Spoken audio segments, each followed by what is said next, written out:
Want to know how to change your username in Trello app? You would want to change your username in Trello app to make it more professional so it can reflect your current role or identity, especially if you are collaborating with colleagues or clients. Hello everyone, I'm Jasmine from Online Help Guide, and today I will walk you through the process of how to change your username in Trello app. It's pretty simple and quick, so let's get started with the video.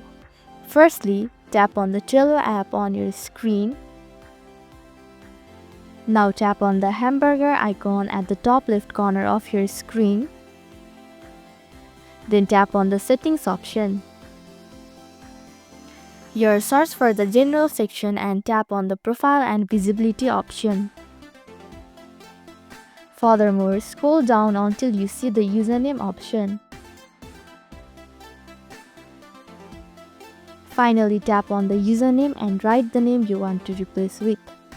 If the username is already taken by others, you will not be eligible to use it, so make sure to add numbers or sign after your name to make it unique.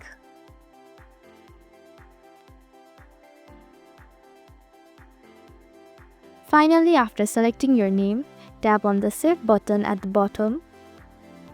So this is how you can change your username in Trello app. Thank you for watching Online Help Guide. Hope this video was helpful. If it was, then hit the like button and comment down if you have any questions or suggestions. Also, if you are new to our channel, please subscribe and hit the bell icon so that you don't miss our upcoming videos.